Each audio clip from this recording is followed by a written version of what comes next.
जिसाय भागवत पुस्तक तार 49 पर्वर 14 पदर 16 पद मात्र सियोन कहला सदा प्रभु मते त्याग करियछंती प्रभु मते पासरी अछंती स्त्री लोक अपना गर्भजात पुत्र को स्नेह न करिकी अपना स्तन्य पाई शिशु को पासरी पारिबो हाँ एमाने पासरी पारंती तथापि आम्भे तुम्भको पासरिबा नहीं देख आम्भे आपण हस्तद्वयर पापुली रे तुम्भर आकृति लिखिअछु तुम्भर प्राचीर सर्वदा आम्भ सम्मुखरे अछि। प्रभु ए वाक्य दे समस्त को विशेष भाव में आशीर्वाद करंतु। अच्छा प्रेमर रिन्युअल सेमती किछि अछि कि प्रेमर नूतनीकरण बा प्रेमर रिन्युअल हेबाट सेमती किछि अछि कि अवश्य मु जानी नहीं जे प्रेमर रिन्युअल बोली किछि अछि बोली किंतु अनेक समय रे मु प्रेम करूछि बोली जनक स्मरण करे द्वारा आवश्यक मध्य रही अनेक परिस्थिति रे बेले बेले जनकर प्रेम को नहीं संदेह जात मते हेई थाए मते दुई थर खंडे मो स्त्री कहिचंती तमे अनेक वर्ष पर जेमती चलेबे टिक बदली जाइछो अनेक वर्ष विवाह हेबार केते वर्ष जाए जेमती तिलो परे टिके बदली जाइछो नाई मु बदली नहीं मु सेई रुबे नाका से पास्टर नाका मु उदाहरण मो स्त्री को प्राय उदाहरण दिए काहेकि आ अन्य मान को उदाहरण नहीं पारिबी नहीं अनेक समय रे जणे आउ जनकर प्रेम को नहीं आमे संदेह करि थाउ आउ चाहि थाउ जानिबा पई जे से मते आगो भले प्रेम करूछि कि नहीं आगरे जेमती प्रेम करूथिला एबे मध्य सेई भलिया प्रेम रे प्रेम करूछि कि नहीं निश्चित आमर प्रेम को आमे सुनिश्चित करिया दरकार जे आगरे जेमती भलो पाउथिली एबे मध्य मु तुमको भलो पाउछि। यीशु प्रभु पीतर को पचारथिले पीतर तुमे मते कोन भलो पाउछो कि तीन थर पचारथिले अवश्य पीतर जो शब्द गुडा व्यवहार करथिले तार शब्दर शब्द रे भिन्न भिन्न प्रकार अर्थ मध्य रही आगे भल भावे जानी किंतु से चाहूले पीतर तुमे मते भलो पाउछ कि तीन थर पचारिथिले तीन थर जाक पीतर कहिथिले प्रभु मु तुमको भलो पाए थरे से कहले माने आगा पे प्रेम कथा आउ थरे माने फिलिया बोले कोन गोटे सांसारिक बंधु प्रेम रे प्रेम कला कथा से कहले जा हो प्रभु चाहूले किछि दायित्व तुमको देवा पूर्वर किछि दायित्व नष्ट करिया पूर्वर मु तुमर प्रेमर परीक्षा करे चाहे मु तुम प्रेम जानिबा चाहूछि मते तुमे प्रेम करूछ कि से कहले हां प्रभु आपण जानंती मु प्रेम करूछि हालेलुया। ते विशेष करी अनेक परिस्थिति रे अन्य मानकर प्रेम प्रति मन भीतर संदेह आसी जाए आगरे मते एई भलिया प्रेम करूथिले किंतु आज मते सेमती प्रेम करूछंती कि ते से जगह रे जणे आउ जण को प्रेम विषय माने रीअफर्मेशन बा रिकन्फर्मेशन कर जा दरकार जे हां मु तुमको भलो पाए भलो पाइबा जिनिस खराब नहीं की प्रकार भलो पाइबा केमिति भलो पाइबा अछि तेबे प्रभु मध्य अनेक समय रे तांको लोक माननको प्रति निजर प्रेम को से सुनिश्चित चाहूछंती हाँ मु तुमको भलो पाए। Praise the Lord.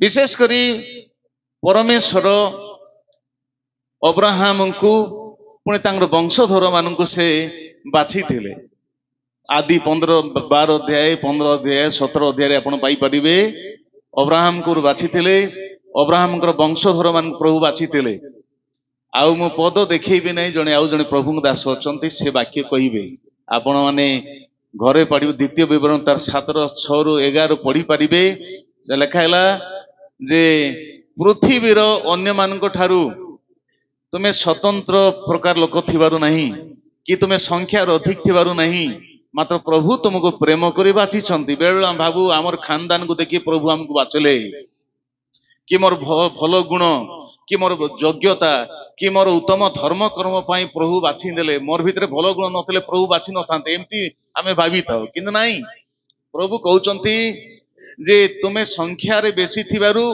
कि अन्य मानक ठार तुमे स्वतंत्र देखा जिबारु कि तिके भिन्न प्रकार देखा जिबारु आमे तुमको बाछि ना आम अनुग्रह रे प्रेम रे तुमको बाछिछु प्रेज द लॉर्ड ते प्रभु अब्राहम को तांको लोक मान को बाछिले कौन पाई बाछिले ना एक विशेष उद्देश्य नहीं बाछिले जो वंश दे जो जाति दे जीसु ख्रीष्ट को मसीह को से उत्पन्न करिवे हालेलुया काहे कि अब्राहम को प्रभु बाछिले काहे कि यहूदियन प्रभु बाछिले ना से वंश दे से जेमिति के जगतर त्राणकर्ता को से जन्म देवे से वंश दे जेमिति जगतर सृष्टि त्राणकर्ता से आसीबे हालेलुया सेति पई प्रभु सेमान को बाछिले किंतु प्रभु जेमान को बाछि थिले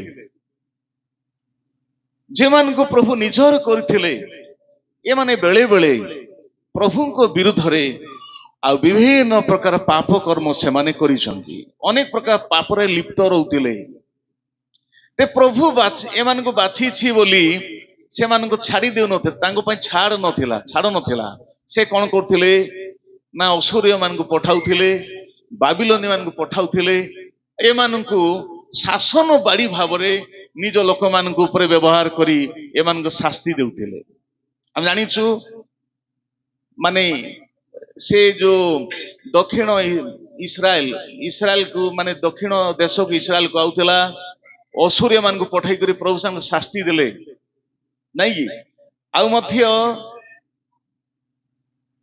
586 ख्रीष्ट पूर्व रे बाबिलोनिय मान को पठाई प्रभु काहा को दंड देले ए जिहुदार लोक मान को प्रभु दंड देले आउ से मान को विदेश को नहीं गले से को विदेश को नहीं गले आपण देखंतु अनेक समय आ सदा प्रभु को परित्याग करी से मूर्ति पूजा रे से आसक्त हेले विभिन्न प्रकार पाप कर्म से लगी गले ते प्रभु कौन कले से को दंड देले प्रभु से को शास्ति देले किंतु से जो शास्ति देले कौन पाई शास्ति देले से मारी देवा पाई नहीं दुनिया रो लोप कर देवा पाई नहीं बरम शास्ति कौन पाई देउथिले ए माने केमती अनुताप करी मन फेरण करी आउ थरे केमती फेरी आसी ए माने केमती परिष्कृत हेबे ए मान जीवन केमती परिवर्तन हेई जीवो एथि पई प्रभु सेमान को ऊपर शास्ति व्यवहार कले एमान को मारी देबा पाई नहीं चिंता नहीं प्रभु सेमान को बाछि थिले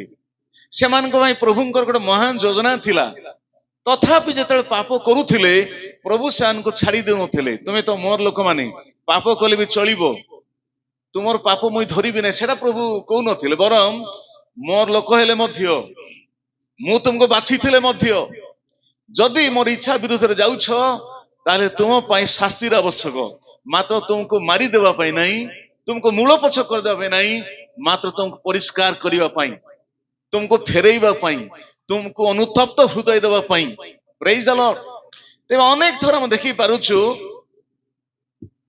ए माने भूल करूथिले सेमान को फेरैबा पाई परिष्कार करी से वंश देई मसीह को पठेबा पाई प्रभु सेमान को शास्ति देउथिले दंड देउथिले एठी आमे गोटे देखुछु जिसाई पुस्तक रे 586 ख्रीष्ट पूर्व जीशु प्रभु जन्म करिवार 586 वर्ष पूर्वे ए माने पाप करी पापर फेरी नांती शेषरे परमेश्वर कौन कले भाववादी को पठेले अनेक भाववादी मान को भाववाणी कले कि भाववाणी कले ना जदि पापर फेरिबो नाही प्रभु कौन करिवे शत्रु देश को पठेइबे एवं तुमान को बंदी करिके नहीं जीवे ए माने फेरी नांती मन फेरण करी नांती अनुताप करी नांती परवर्ती समय रे प्रभु कौन कले बाबिल सम्राट नबुकदनेस्सर को पठेले आ ये मान कौन कले बंदी करिकी से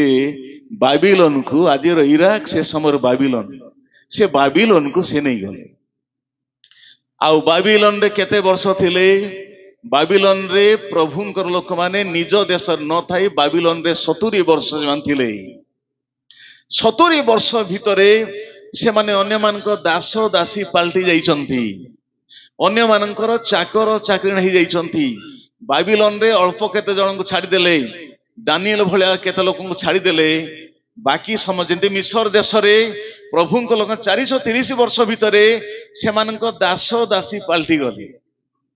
ବାବିଲନରେ ମଧ୍ୟ 70 ବର୍ଷ ଭିତରେ ଅଳ୍ପ କେତେଙ୍କୁ ଛାଡ଼ିଦେଲା ପରେ ଅଧିକାଂଶ ଲୋକମାନେ କଣ ହେଇଥିଲେ? ଅନ୍ୟମାନଙ୍କର ଦାସ ଦାସୀ ଚାକର ଚାକରାଣୀ ହେଇଯାଇଥିଲେ। ଆଉ ସେ ବହୁତ ଶାସ୍ତି ଭୋଗ କରୁଛନ୍ତି, ବହୁତ କଷ୍ଟ ଭୋଗ କରୁଛନ୍ତି। ଏଇଭଳିଆ ପରିସ୍ଥିତିରେ 70 ବର୍ଷ ବିତି ଯାଉଛି, ମାତ୍ର ଲୋକମାନେ ନିଜ ଦେଶକୁ ଫେରି ଯାଇ ପାରୁନାହାନ୍ତି। 70 ବର୍ଷ ବିତି ଗଲାଣି, ଶାସ୍ତି ପାଉଛନ୍ତି, କିଛି ପରିବର୍ତ୍ତନ ଆସୁନାହିଁ। ଏଇଭଳିଆ ପରିସ୍ଥିତିରେ ଲୋକମାନଙ୍କର ମନ ଭିତରେ ଈଶ୍ୱରଙ୍କର ପ୍ରେମ ପ୍ରତି ସନ୍ଦେହ ଜାଗ୍ରତ ହେଲା। ପ୍ରଭୁ ବୋଧେ ଆମକୁ ପାଶୋରି ଗଲେ, ଆଉ ସେ ବୋଧେ ଆମକୁ ଆଉ ପ୍ରେମ କରୁନାହାନ୍ତି। ଆମେ ଆଉ ନିଜ ଦେଶକୁ ଫେରି ଯିବାର ନାହିଁ। ଆମେ ଏଇ ଦେଶରେ ଆମେ ରହିଗଲୁ, ଆମେ ଆଉ ନିଜକୁ ଦେଶକୁ ଫେରି ଯିବାର ଆଉ ଚାନ୍ସ ନାହିଁ। ଆମେ ଏଇ ଦେଶ ରହିଗଲୁ କାହିଁକି? 70 ବର୍ଷ ପାର ହେଇଯାଉଛି। ଯେରେମିୟା କହିଥିଲେ 70 ବର୍ଷ ତୁମେ ବାବିଲନରେ ଥିବ। ଆଉ ତାଙ୍କର ଭାବବାଣୀ ଅନୁସାରେ 70 ବର୍ଷ ସେମାନେ ଅଛନ୍ତି। 70 ବର୍ଷରେ ଶତ୍ରୁ ଦ୍ୱାରା ଯେତେବେଳେ ବିଭିନ୍ନ ପରିସ୍ଥିତିର ସାମ୍ନା କରୁଛନ୍ତି, ଅନେକ କଷ୍ଟ ସମସ୍ତେ ଯାଉଛନ୍ତି, ସେ ସମୟରେ ଧୀରେ ଧୀରେ ଅନେକଙ୍କର ମନ ଭିତରେ ଈଶ୍ୱରଙ୍କର ପ୍ରେମ ଉପରେ ପ୍ରଶ୍ନ ଉଠେଇଲେ ଯେ ପ୍ରଭୁ ଆମକୁ ତୁମେ ପାଶୋରି ଗଲ, ଆମକୁ ତୁମେ ଭୁଲିଗଲ, ଆଗ ଭଳି ଆମକୁ ତୁମେ ଆଉ ପ୍ରେମ କରୁନାହଁ, ଆଉ ତୁମର ପ୍ରେମ ଆମେ ପାଇପାରୁନାହୁଁ, କାରଣ ତୁମେ ଆମକୁ ଭୁଲିଗଲ।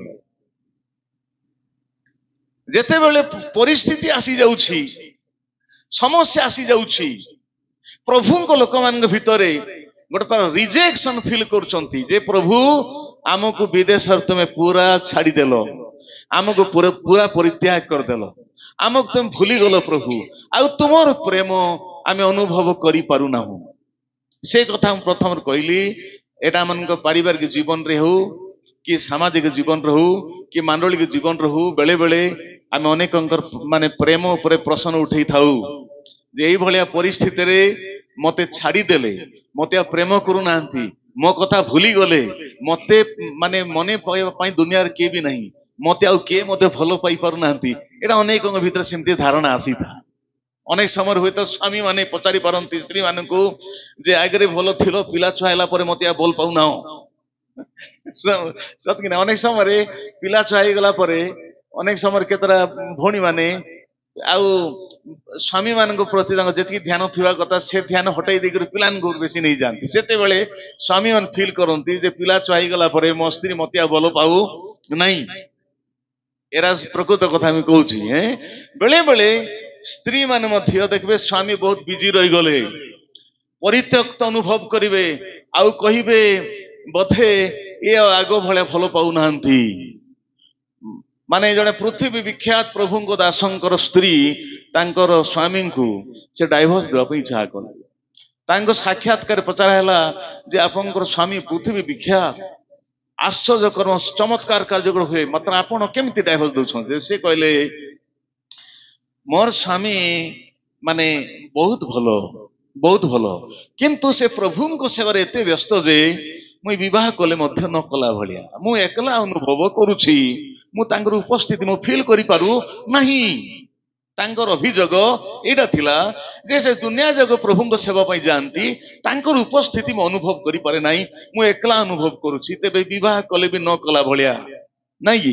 ଜଣେ ପ୍ରଭୁଙ୍କର ମହାନ ଦାସ ଥିଲେ, ତାଙ୍କ ନାଁ ଡକ୍ଟର ପୋଲ ୟାଙ୍ଗିଚ। ପରବର୍ତ୍ତୀ ସମୟରେ ନାଁ ଚେଞ୍ଜ କରି ଡକ୍ଟର ଡେଭିଡ ୟାଙ୍ଗିଚ ଲେଖିଥିଲେ। ସେ ବିବାହ କରିକି ଚର୍ଚ୍ଚ ଘରେ ଶୋଉଥିଲେ, ତାଙ୍କ ସ୍ତ୍ରୀ ପାଖରେ ଯାଉନଥିଲେ। ତାଙ୍କ ସ୍ତ୍ରୀ ଯାଇ ଶାଶୁ କମ୍ପ୍ଲେନ କଲେ ଯେ ତୁମ ପୁଅ କଣ ପାଇଁ ବାହା କରୁଛନ୍ତି, ଚର୍ଚ୍ଚରେ ଶୋଇବା ପାଇଁ କି? ତେବେ ମା ବୁଝେଇ ଦେଲେ, ବାବୁରେ ତୁ ବାହା କରୁଛୁ ତୋ ସ୍ତ୍ରୀ ସହିତ ଶୋ, ତୁ କାହିଁକି ଚର୍ଚ୍ଚରେ ତ ଶୋଉଛୁ? ତାପରେ ସତ କଥା ମା ମୁଁ ଭୁଲ କଲି ବୋଲି ସେ ପରେ ସେ ନିଜ ସ୍ତ୍ରୀଙ୍କ ସହିତ ନିଜ ଘରେ ଶୋଉଛନ୍ତି। ତେବେ ଅନେକ ସମୟରେ କେତେଟା କାରଣକୁ ନେଇ ମନ ଭିତରେ ଏ ଚିନ୍ତା ହେବ ଯେ ବୋଧେ ମୋର ସ୍ୱାମୀ ମତେ ଆଉ ଭଲ ପାଉନାହାନ୍ତି, ମୋ ସ୍ତ୍ରୀ ଭଲ ପାଉନାହାନ୍ତି। ବେଳେ ବେଳେ ଏମିତି ଚିନ୍ତା ବାପା ମା ମାନେ ବୁଢା ବୁଢୀ ହେଇଗଲା ପରେ ଏ ଧାରଣା ଆସିପାରେ ଯେ ମୋର ପିଲାମାନେ ଆମକୁ ଆଉ ଭଲ ପାଉ ନାହାନ୍ତି। ନାଇଁ କି? ଯେତେବେଳେ ପିଲାମାନଙ୍କର ଘର ସଂସାର ହେଇଯିବ, ବାପା ମା ଅତି ବୁଢା ବୁଢୀ ହେଇଯିବେ, ଆମର ବାପା ମା ଅନ୍ୟ ବାପା ମାଙ୍କ ଭଳି ଆଉ ଟିକେ ଭଲ ଦେଖା ଯାଉନାହାନ୍ତି, ସେତେବେଳେ ମାନେ ଯୋଉ ବ୍ୟବହାର ଦେଲା ବେଳକୁ ବାପା ମାଙ୍କ ମନ ଏମିତି ଧାରଣା ଆସିପାରେ ଯେ ଆମର ପିଲାମାନେ ଆମକୁ ଆହୁରି ଆଗ ଭଳିଆ ଭଲ ପାଉ ନାହାନ୍ତି। କେବଳ ବାପା ମାଙ୍କ କଥା ନାହିଁ, ବେଳେ ବେଳେ ପିଲାମାନେ ମଧ୍ୟ ବାପା ମାଙ୍କର ପ୍ରେମ ଉପରେ ପ୍ରଶ୍ନ ଉଠାନ୍ତି ଯେ ଆଗରେ ବାପା ମା ଭଲ ପାଉଥିଲେ, ଆଜିର ପରିସ୍ଥିତିରେ ଆମର ବାପା ମା ଆମକୁ ଆଉ ସେତେ ଭଲ ପାଉନାହାନ୍ତି, ବୋଧେ ଆମକୁ ପରିତ୍ୟାଗ କରିଦେଲେ। ଏଇଭଳିଆ ପରିସ୍ଥିତିରେ ବା ମାନେ ସ୍ତ୍ରୀ ପ୍ରତି ସ୍ୱାମୀର, ସ୍ୱାମୀ ପ୍ରତି ସ୍ତ୍ରୀର, ପିଲାଙ୍କ ପ୍ରତି ବାପା ମାଙ୍କର, ପୁଣି ବାପା ମାଙ୍କର ପ୍ରତି ପିଲାଙ୍କର, କି ମଣ୍ଡଳୀରେ ପାଳକ ପ୍ରତି ବିଶ୍ୱାସୀ ମାନଙ୍କର, ପୁଣି ବିଶ୍ୱାସ ପ୍ରତି ମାନେ ପାଳକଙ୍କର କଣ ମାନେ ସ୍ମରଣ ଦରକାର? ପ୍ରେମ, ଯେ ନାଇଁ ଆମେ ତୁମମାନଙ୍କୁ ଭୁଲି ଯାଇନାହୁଁ, ପାସରି ଯାଇନାହୁଁ, ଆମେ ତୁମକୁ ଭଲ ପାଉଛୁ। ପ୍ରେଜ୍ ଦ ଲର୍ଡ। ଏ ଜାଗାରେ ଯେତେବେଳେ ଇସ୍ରାଏଲ ମାନେ କହିଲେ ପ୍ରଭୁ ଆମକୁ ପାସରି ଗଲେ, ପ୍ରଭୁ ଆମକୁ ଛାଡିଦେଲେ, ते प्रभु तांगर प्रेम को टिके स्मरण करई देउछंती। केउमानकु अनेक थर ए गुटे लाइन रो कथा हमें कोट करिताउ, मात्र को परिस्थिति रे, को जगह रे, केउमानकु को परिस्थिति रे, को कॉन्टेक्स्ट को आईची ना प्रभु को लोक माने बाबिलोन रे भयंकर परिस्थिति रे परित्यक्त अनुभव कले। प्रभु जना पड़छंती जे प्रभु तांको पासरी गले, प्रभु तांको छाड़ी देले, आउ प्रेम कला भलिया देखा जाउ नंती, आउ सेमान करे प्रभु हमको छाड़ी देले, प्रभु पासरी देले।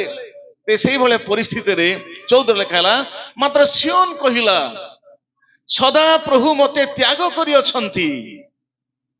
सियोन होइले इस्राएल माने प्रभु को लोक माने कौन कहले? सदा प्रभु मते पासरी छंती। मान तार अर्थ माने he has rejected us, he has completely rejected us. प्रभु मते संपूर्ण भाव रे परित्याग कर दी। तार अर्थ भूली गले माने तांगर प्रेम नहीं, भूली गले माने से हमको छाड़ी देले। 15 पदरे प्रभु कौन कहिसंती? स्त्री लोक अपना गर्भजात पुत्र को स्नेह न करी कि अपना स्तन्य पाई शिशु को पासरी पारिबो। एडी प्रभु तांको लोक मान कहउछंती स्त्री लोक निजर गर्भजात संतान संतति को, स्तन्य पाई संतान संतति को भूली पारिबो? प्रकृत रे मां माने जो छुआ मान को क्षीर दियंती, से छुआ मान को सतरे भूली पारंती? मां माने छुआ मान को भूलवाटा बहुत कष्ट। अवश्य अनेक सार बापा मान अभियोग अच्छे, तुम्हें बापा माने शीघ्र भूली जाओ, आम मां मान भूली पारबू नहीं। 9 मास गर्भ धरिक आम जन्म देचु, एटा गोटे प्रकार कथा अच्छी, सेटा भूल बोली कहा हो नहीं। प्रकृत रे माने जो मां माने छुआ मान को 9 मास गर्भ धारण करी माने कष्टर जन्म देइचंती, कि छुआ जन्म करू करू जो मां माने प्राण भी दे देइचंती, सहजरे पिला मान को भूली पारिबे नहीं। बाइबल स्वीकार करूची जे पिला मान को मां माने सहजरे भूली पारिबे नहीं। एते मास गर्भरे माने बही बोलिबा, पुणी एते कष्ट रे जंत्रणा देबा, आवश्यक स्थले पिला बंची जाउची, मां चली जाउची, एई भलिया परिस्थिति रे छुआ गोटे जन्म देकी पासरी जीवाटा सहज कथा नहीं। बाइबल स्वीकार करछि गोटे मां भूली पारिबो नहीं। एरा मां मान जानिछन, किंतु मां मान ठारो बोली, गोटे मां ठारो बोली प्रभु और आगो को जाई कोन कहउछंती? मात्र माने जो मां पिला छुआ को भूली पारिबो नहीं, मात्र केतरा परिस्थिति से मध्य भूली जाई पारे, मात्र आमे तुमको कदापि भूलिबा नहीं। Praise the Lord, hallelujah.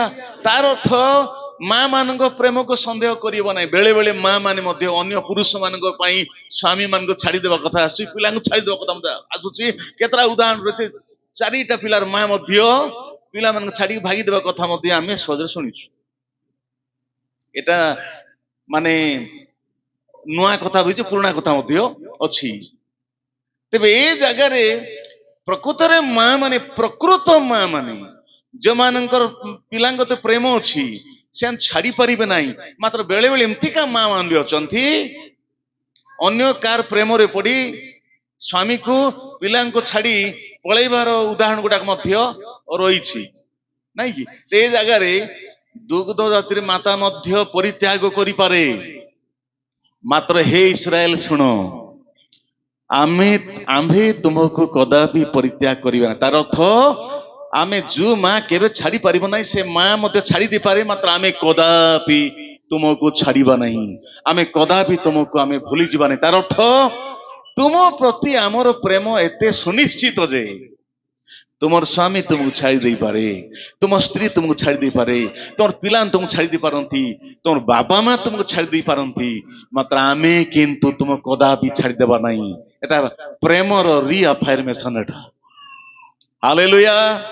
ତେବେ ତୁମେ ଏ ଯୋଉ ବାବିଲୋନର ପରିସ୍ଥିତିରେ ପଡି ମୋର ପ୍ରେମକୁ ଡାଉଟ କର ନାହିଁ, ମୋର ପ୍ରେମକୁ ସନ୍ଦେହ କର ନାହିଁ। ତୁମକୁ ସବୁ ଛାଡି ଦେଇ ପାରନ୍ତି, ମାତ୍ର ଆମେ ତୁମକୁ କେବେ ଛାଡିବା ନାହିଁ। ପ୍ରେଜ୍ ଦ ଲର୍ଡ।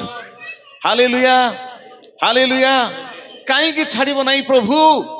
ନା ତୁମକୁ ମୁଁ ଏତେ ପ୍ରେମ କରେ, ଅତୁଳନୀୟ ପ୍ରେମରେ ପ୍ରେମ କରେ। ଆଉ ମୋର ପ୍ରେମର ମାନେ ମୋର ପ୍ରେମ ସହିତ ତୁଳନା କଲା ଭଳିଆ ପ୍ରେମ କାହାରି ନାହିଁ। ଯଦି କିଏ ଭାବୁଛନ୍ତି ମତେ ସମସ୍ତେ ଛାଡିଦେଲେ, ମତେ କିଏ ଭଲ ପାଉନାହାନ୍ତି, ତାହେଲେ ଆପଣ କାହା ପ୍ରେମକୁ ସ୍ମରଣ କରନ୍ତୁ? ପ୍ରଭୁଙ୍କର ପ୍ରେମକୁ ସ୍ମରଣ କରନ୍ତୁ। ପ୍ରେଜ୍ ଦ ଲର୍ଡ। ହାଲେଲୁୟା। ପୁଣି ଅନ୍ୟମାନଙ୍କ ପ୍ରତି ଯେଉଁମାନେ ଭାବୁଛନ୍ତି, ବେଳେ ବେଳେ ମୁଁ ଜାଣିଛି ଅନେକ ବିଶ୍ୱାସ ଭାଇ ଭଉଣୀ କହିବେ ଆଜ୍ଞା ତାଙ୍କର ଘରେ ବେଶୀ ଯାଉଛ, ଆମର ଘରେ କମ ଆସୁଛ, ତାର ଅର୍ଥ ଆମ ପ୍ରତି ତୁମର ଟିକେ ପ୍ରେମ ନାହିଁ ବୋଧେ ବୋଲି। ମତେ ମୁଁ କହିଦିଏ ନାଇଁ ନାଇଁ, ସେମିତି ନାହିଁ। ଆପଣ ମାନଙ୍କ ଘରେ କମ ଆଇଲେ ମଧ୍ୟ ତାଙ୍କ ପାଇଁ ଯେତିକି ପ୍ରେମ ସେ ପ୍ରେମ ଆପଣଙ୍କ ପାଇଁ ରହିଛି। ହେଲେ କେମିତି ତାଙ୍କର ଅଧିକ, ତାଙ୍କର ଘର ଟିକେ ଅଧିକ ଦରକାର କରୁଛନ୍ତି। ତାଙ୍କର ଘରେ ଅଧିକ ବାର୍ଥଡେ, ତୁମର ଘରେ ବେଶୀ ହଉନି, ତାଙ୍କର ବେଶୀ ବାର୍ଥଡେ ହଉଛି। ସତ କି ନାଇଁ? ଏ ତାଙ୍କର ଘରେ ଯଦି 5ଟା ପିଲେ 5ଟା ବାର୍ଥଡେ 5ଟା ମୋ ଯିବାକୁ ପଡିବ କି ନାଇଁ? ଯିବାକୁ ପଡିବ। ଆପଣଙ୍କର ଘରେ ଥରେ ହଉଛି, ଥରେ ଆଇବାକୁ ପଡୁଛି, ତେବେ 5 ଥର ଯାଉଛି, ଏଠି ଥରେ ମାନେ ତାଙ୍କର ଅଧିକା ଖାଉଛି। ସତ କି ନାଇଁ? ତାକୁ ଧରି କହିହେବ ନାହିଁ। ଆବସେନ୍ସ ରହିପାରେ, ମାତ୍ର କାହାକୁ ଛାଡି ହେବ ନାହିଁ। ପ୍ରେଜ୍ ଦ ଲର୍ଡ। ତେ ପ୍ରଭୁ କହୁଛନ୍ତି ଆମେ ତୁମକୁ ପରିତ୍ୟାଗ କରିବା ନାହିଁ, ଆମେ ତୁମକୁ ଛାଡିଦେବା ନାହିଁ, କାରଣ ଆମେ ତୁମକୁ ଭଲ ପାଉଛୁ। ସମସ୍ତେ ଛାଡି ଦେଇ ପାରନ୍ତି, ମାତ୍ର ପ୍ରଭୁ କେବେ ଛାଡିଦେବେ ନାହିଁ। ହୁଏତ ଏ ଦୁନିଆ ଲୋକମାନେ ହାତରେ, ବାହୁରେ, କପାଳରେ ଲେଖିକରି ମୁଁ ଭଲ ପାଇବ ଲେଖି ଦେଇଥିବେ, ମାତ୍ର ପରବର୍ତ୍ତୀ ସମୟ ସେ ଲେଖା କାମ ଦେବ ନାହିଁ। ମାତ୍ର ପ୍ରଭୁ କଣ କହୁଛନ୍ତି? ମୋର ଲେଖା କେବେ ଫେଲ ମାରିବ ନାହିଁ। କାହିଁକି? ଦେଖ ତଳେ ପଦ ଲେଖା ହେଲା 16, ଦେଖ ଆମ୍ଭେ ଆପଣ ହସ୍ତ ଦ୍ଵାର ପାପୁଲରେ ତୁମର ଆକୃତି ଲେଖିଅଛୁ। ଆମେ ତୁମକୁ ଭୁଲି ପାରିବୁ ନାହିଁ, କାରଣ ଆମର ହାତ ଦୁଇଟା ଯାକ ହାତରେ କଣ କହିବେ? ଟାଟୁ। ଟାଟୁ ତ ଆଜ୍ଞା ତୁମର ଛବିକୁ ମୁଁ ଟାଟୁ କରିଛି। ଟାଟୁ କହିବେ ନା କଣ? ଏଠି ପ୍ରଭୁ କହୁଛନ୍ତି ତୁମର ଛବିକୁ ମୋର ହାତ ପାପୁଲିରେ ମୁଁ ଟାଟୁ କରିଛି। ମୁଁ ଜାଣିନାହିଁ ଠିକ ଶବ୍ଦ କହୁଛି କଣ କି, ମାତ୍ର ପ୍ରଭୁ କହୁଛନ୍ତି ମୁଁ ତୁମକୁ ଏତେ ଭଲ ପାଏ ଯେ ତୁମକୁ ମୁଁ ଭୁଲି ପାରିବି ନାହିଁ। ନ ଭୁଲିବା ପାଇଁ ମୋର ହାତ ପାପୁଲିରେ ତୁମର ଛବିକୁ ମୁଁ ଅଙ୍କନ କରିଛି, ମୁଁ ଟାଟୁ କରିଛି। ମୁଁ ଯେବେ ମୋର ହାତ ଦେଖେ କାହା କଥା ମନେ ପକାଏ? ତୁମର କଥା। କାହିଁକି? ମୋର ହାତ ପାପୁଲିରେ ତୁମର ଛବି ମୁଁ ଅଙ୍କନ କରିଛି। ଯେଉଁମାନଙ୍କର ଛବି ମୋର ହାତ ପାପୁଲି ଆସି ଯାଉଛି, ସେମାନେ ହୁଏତ ଅନେକ ପରିସ୍ଥିତି ଫିଲ୍ କରିପାରନ୍ତି, ପ୍ରଭୁ ମତେ ତୁମେ ଛାଡିଦେଲ, ମତେ ପରିତ୍ୟାଗ କଲ, ମତେ ପ୍ରେମ କରୁନାହଁ। ନାଇଁ ନାଇଁ, ମୋର ହାତ ପାପୁଲିଟା କିଏ ଲିଭେଇ ପାରିବ ନାହିଁ। ଯୀଶୁ ପ୍ରଭୁ କହିଲେ ପିତାଙ୍କ ହସ୍ତରୁ, ମୋର ହସ୍ତରୁ କେହି ମତେ ତୁମକୁ ଛଡେଇ ପାରିବେ ନାହିଁ। କାହିଁକି? ନା ଆମର ହାତରେ ଏତେ ଶକ୍ତି ଅଛି, ପୁଣି ଆମର ହାତ ପାପୁଲିରେ ତୁମେ ସବୁ ଖୋଦିତ ହେଇଛ। Hallelujah, hallelujah. ତେବେ ହସ୍ତଦ୍ୱୟର ପାପୁଲିରେ, ମୋର ଦୁଇଟା ଯାକର ହାତର ପାପୁଲିରେ କଣ କରିଛି? ତୁମର ଆକୃତି ଲେଖିଅଛୁ, ତୁମର ରୂପ, ତୁମର ଛବି ଅଙ୍କନ କରାହେଇଛି। ସେଥିପାଇଁ କୌଣସି ପରିସ୍ଥିତି ଈଶ୍ୱରଙ୍କର ପ୍ରେମ ନିଃସର୍ତ୍ତ ଏବଂ ନିଃସ୍ୱାର୍ଥପର ପ୍ରେମ। ଏଥିପାଇଁ କୌଣସି ମାନେ ଅନକଣ୍ଡିସନାଲ ଲଭ୍ ବୋଇଲେ କଣ? ଆଜି ଆମର ଅନେକ ସ୍ୱାମୀ ଭାର୍ଯ୍ୟାଙ୍କର ପ୍ରେମ ଜାଗତିକ ପ୍ରେମ ଭିତରେ ସୀମିତ ଥିବାରୁ ମୋ ସ୍ତ୍ରୀ ମୋର ପ୍ରତି ଏମିତି ବ୍ୟବହାର ଦେଖାଉଥିଲେ ହିଁ ତାର ପ୍ରତି ମୋର ଏମିତି ପ୍ରେମ ଥିବ ନା, ଏଇଟା କଣ୍ଡିସନାଲ। କିନ୍ତୁ ପ୍ରଭୁଙ୍କର ଅନକଣ୍ଡିସନାଲ ପ୍ରେମ କଣ? ତୁମେ ଯୋଉ ପ୍ରକାର ହେଇଥିଲେ ମଧ୍ୟ ମୁଁ ତୁମକୁ ଗ୍ରହଣ କରିବା ପାଇଁ ରେଡି। ପ୍ରେଜ୍ ଦ ଲର୍ଡ। ଯେତେବେଳେ ପ୍ରଭୁ ଆମକୁ ନିଜର କଲେ ସେତେବେଳେ ଆମର ଯୋଗ୍ୟତା ଉତ୍ତମତା କି କୌଣସି ପ୍ରକାର ଧର୍ମ କର୍ମ ଗ୍ରହଣ କଲେ ନାହିଁ। ତୁମେ ଯେମିତି ଅଛ ସେମିତି ମୁଁ ତୁମକୁ ଗ୍ରହଣ କଲି। ପ୍ରେଜ୍ ଦ ଲର୍ଡ। ଏତିକି ମୋର ଆଗମନ ସମୟ ପାଇଁ ତୁମେ ପ୍ରସ୍ତୁତ ନିଜକୁ ତୁମେ କର। ହାଲେଲୁୟା। ପ୍ରଭୁଙ୍କୁ ଧନ୍ୟବାଦ ହଉ ଯେ ଆମ ମାନଙ୍କର ଛବି ହାତ ପାପୁଲ ରଖିଛନ୍ତି। ମୁଁ ଦେଖିଛି କେତେ ଜଣଙ୍କର ମୋବାଇଲରେ ତାଙ୍କର ଭଉଣୀ ମାନଙ୍କ ଫଟୋ ରଖିଥିବେ କି ପିଲାଙ୍କର ଫଟୋ ତାଙ୍କର ମାନେ ୱାଲ ପେପର ରଖିଥିବେ। ତାର ଅର୍ଥ ସେମାନେ ବେଶୀ ଭଲ ପାଆନ୍ତି ମନେ ପକାଇବା ପାଇଁ। କେତେ ଲୋକ ତାଙ୍କର ପୋଷ୍ଟରେ ହୁଏତ କେତେ ଲୋକର ଫଟୋ ଧରିକି ବୁଲୁଥିବେ। କଣ ପାଇଁ? ଦେଖିବା ସାଙ୍ଗେ ସାଙ୍ଗେ ମନେ ପକାଇବା ପାଇଁ। ସେଟା ଖରାପ ବୋଲି ମୁଁ କହୁନାହିଁ, ସେଟା ଜଣକୁ ସ୍ମରଣ କରିବା ପାଇଁ ସାହାଯ୍ୟ କରିଥାଏ। ଆମେ ଯାହାକୁ ଭଲ ପାଉ ମନେ ସାହାଯ୍ୟ କରିଥାଏ। ପ୍ରଭୁ ମଧ୍ୟ କଣ କରନ୍ତି? ଆମର ପ୍ରତ୍ୟେକଙ୍କର ଛବିକୁ ଯେଉଁମାନଙ୍କୁ ତାଙ୍କ ପୁତ୍ରଙ୍କ ରକ୍ତ କିଣିଛନ୍ତି ସେମାନଙ୍କର ଛବି କିଣି ହାତ ପାପୁଲି ସେ ଲେଖି ରଖିଛନ୍ତି। ତାଙ୍କର ମୋବାଇଲରେ ନାହିଁ, ମାତ୍ର ତାଙ୍କ ହାତ ପାପୁଲିରେ। ତେବେ ମୁଁ ତୁମକୁ ଭୁଲି ପାରିବି ନାହିଁ, ମୁଁ ତୁମ ପାଶରେ ଯିବାର ନାହିଁ। ତେ ବେଳେ ବେଳେ ପରିସ୍ଥିତିରେ ପ୍ରିୟ ଭାଇ ଭଉଣୀ ମାନେ ଆଉ ଆମେ ଭୁଲି ଯାଇଥାଉ, ଆମେ ସନ୍ଦେହ ଉଠେଇଥାଉ, ପ୍ରଶ୍ନ କରିଥାଉ, ପ୍ରଭୁ ମତେ ତମେ ଭୁଲିଗଲ, ପ୍ରଭୁ ମତେ ଛାଡିଦେଲ। ଗୀତ ରଚକ କହୁଛନ୍ତି, ପ୍ରଭୁ ତୁମର ମୁହଁ ମତେ ଲୁଚାଇ ଦେଲ, ତୁମର ମୁହଁ ମୁଁ କେତେବେଳେ ଦେଖିବି? ମାତ୍ର ପ୍ରଭୁ କହୁଛନ୍ତି, ବ୍ୟସ୍ତ ହୁଅ ନାହିଁ, ଚିନ୍ତିତ ହୁଅ ନାହିଁ, ମୁଁ ତୁମକୁ ଭଲ ପାଉଛି। ତୁମର ପରିସ୍ଥିତି ସମସ୍ତ ଯୋଉ ପ୍ରକାର ହେଲେ ମଧ୍ୟ ମୋର ପ୍ରେମ କେବେ ବଦଳେ ନାହିଁ। ଆଉ ତୁମର ଛବି ମୋର ହାତ ପାପୁଲିରେ ଅଙ୍କିତ ହେଇଛି। ଆଉ ମତେ ଲେଖା ହେଲା, ତୁମର ପ୍ରାଚୀର ସର୍ବଦା ଆମ୍ଭ ସମ୍ମୁଖରେ ଅଛି। ତାର ଅର୍ଥ ପ୍ରାଚୀର କଣ ବୁଝେଇଲା? ସୁରକ୍ଷା। ହାଲେଲୁୟା। ଯେ ତୁମର ପ୍ରାଚୀର ମାନେ ମୁଁ ହଉଛି ତୁମର ପ୍ରାଚୀର। ଆଉ ଯଦି ମୁଁ ତୁମର ପ୍ରାଚୀର, ତୁମ ସୁରକ୍ଷା ରହିଛି। ପ୍ରେଜ୍ ଦ ଲର୍ଡ। ପରବର୍ତ୍ତୀ ପଦ ଗୁଡାକରେ ଆପଣ ଦେଖନ୍ତୁ, ସେମାନେ ଚିନ୍ତିତ ଥିଲେ ଆମେ ନିଜ ଦେଶକୁ ଫେରିଯିବା କି ନାହିଁ, ଆମେ ପୂର୍ବ ଅବସ୍ଥାକୁ ଫେରି ଆସିବା କି ନାହିଁ। ପ୍ରଭୁ କହୁଛନ୍ତି ନାହିଁ, ମୁଁ ତୁମକୁ ପ୍ରେମ କରୁଥିବାରୁ, ମୁଁ ତୁମକୁ ପାଶରେ ନଥିବାରୁ ପୁନର୍ବାର ମୁଁ ତୁମକୁ ତୁମର ପୂର୍ବ ସ୍ଥାନକୁ ଏବଂ ପୂର୍ବ ଅବସ୍ଥାକୁ ଆଣିବି। ପ୍ରେଜ୍ ଦ ଲର୍ଡ। ସଦା ପ୍ରଭୁ ତୁମକୁ ଭୁଲି ଯାଇନାହାନ୍ତି। ସେ ତୁମକୁ ଆଉ ନିଃସର୍ତ୍ତ ପ୍ରେମରେ ପ୍ରେମ କରୁଥିବାରୁ ତୁମର ଭାଗ୍ୟକୁ ସେ ବଦଳାଇ ଦେବାକୁ ଯାଉଛନ୍ତି। ସେ ତୁମର ପୂର୍ବ ଅବସ୍ଥାକୁ ଆଣିବାକୁ ଯାଉଛନ୍ତି। ସେ ତୁମ ନିଜ ଜାଗାକୁ ଆଣିବାକୁ ଯାଉଥିବାରୁ ମୁଁ ତୁମକୁ ଭଲ ପାଏ। ପ୍ରେଜ୍ ଦ ଲର୍ଡ। ଆସୁ ଆମେ ମାନେ ମଧ୍ୟ ପରସ୍ପରକୁ ଆମର ଭଲ ପାଇବାଟା ଆମେ ସ୍ମରଣ କର ନାହିଁ, ଚିନ୍ତା କର ନାହିଁ, ମୁଁ ତୁମକୁ ଭଲ ପାଏ। ହାଲେଲୁୟା।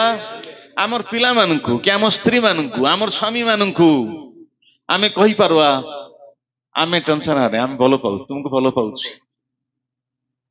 ପ୍ରଭୁ ମଧ୍ୟ ବେଳେ ବେଳେ ନିଜର ପ୍ରେମକୁ ସେ ସ୍ମରଣ କରିଦିଅନ୍ତି, ମୁଁ ଭଲ ପାଉଛି। କେମିତିକା ଭଲ ପାଉଛି? ମା ଠାରୁ ବଳି ମୁଁ ତୁମକୁ ଅଧିକ ଭଲ ପାଉଥିବାରୁ ଯଦି ମୁଁ ଭଲ ପାଉଛି ତାହେଲେ ତୁମକୁ ଭୁଲି ନାହିଁ, ପୁନର୍ବାର ତୁମକୁ ତୁମ ଦେଶରେ ମୁଁ ସଂସ୍ଥାପନ କରିବି। ଆଉ ଥରେ ତୁମ ଦେଶକୁ ଆସିବ, ଆଉ ଥରେ ପୂର୍ବ ଅବସ୍ଥାକୁ ଫେରି ଆସିବ। ଯେଉଁମାନେ ଆମମାନଙ୍କ ପ୍ରେମ ପ୍ରତି ଡାଉଟରେ ଅଛନ୍ତି, ନିଜ ପରିବାରରେ ହଉ କି ମଣ୍ଡଳୀରେ ହଉ, ଆମେ ସେମାନଙ୍କୁ ଟିକେ ନିଶ୍ଚିତ କରେଇଦେବା, ନାଇଁ ଏବେ ମଧ୍ୟ ମୁଁ ତୁମକୁ ଭଲ ପାଏ। ପ୍ରେଜ୍ ଦ ଲର୍ଡ। ଏବେ ମଧ୍ୟ ମୁଁ ତୁମକୁ ଭଲ ପାଏ। ଗୁଡାଏ ଉଦାହରଣ ରହିଛି, ଏବେ ମଧ୍ୟ ମୁଁ ତୁମକୁ ଭଲ ପାଏ। एठी गोटे छोटिया कथा कोई बंद करी मु जानी ने आज्ञा कही कि आउ किए कही मात्र बहुत लोग जानी गोटे पुओ से बापा मां को छाड़ी से दूर देश को पलैला बापांकर मन भीतर अनेक आघात देछि दूर देश को चली जाइछि मात्र से फेरवा पई चाहूछि ते बापा को चिट्ठी लिखला बापा आउ मु वर्तमान फेरी आसिया पई चाहूछि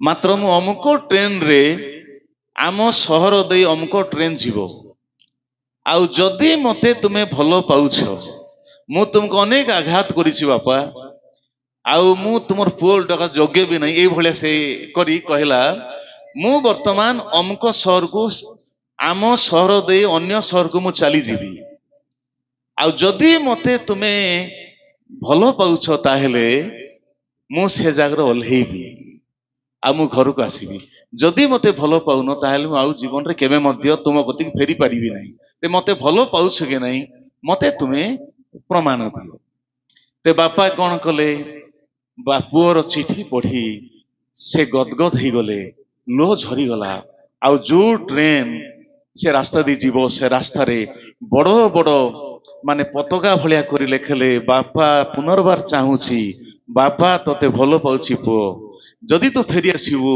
बापा तते ग्रहण करिवे ते से ट्रेन रो विभिन्न जगह रे बड़ बड़ माने जो पैम्फलेट भलिया करी से लिखि देले बापा तते एबे सुधा भलो पाउची तू निज गृह को फेरी पारिबू आउ केते जन को बापा रेडी को रखिथिले आ पिला जो ट्रेन दी गला बेल को से पूरा आकुल हृदय अनै छी जे बापा मते आजी जाय शत्रु भाबुछंती ना मते ग्रहण करबा पय रेडी अछंती से चारि जण अनला बेल को देखुछंती बड़ बड़ पैम्फलेट लिखाई छी बाबू रे तोर बापा भलो पाउछी तू आउ थरे तू फेरी आसी पारिबू से समझे पढ़ी छी आउ थरे तार जीवन फेरी आला हला से ओल्हेल बेल को बापा से केत लोग रेडी कर रखी थे पिला को ग्रहण कर हालेलुया ते आजी आमर प्रभुंकर प्रेम से भलिया से प्रेम अपेक्षा करछंती आमे भूली जाई पारु से के भूलंती नै आसु प्रभुंकर प्रेम को स्मरण करिबा से केबे भूली जानती नै से के परित्याग करंती नै आमे मध्य प्रभु प्रति आमर प्रेम को सुनिश्चित करिया कहया प्रभु मु तुम प्रति फेरी आसुची प्रभु मते तुम्हें ग्रहण करो मु तुमको भलो पाई प्रभु मु तुमको चाहे प्रभु प्रेज द लॉर्ड प्रभु आशीर्वाद करो।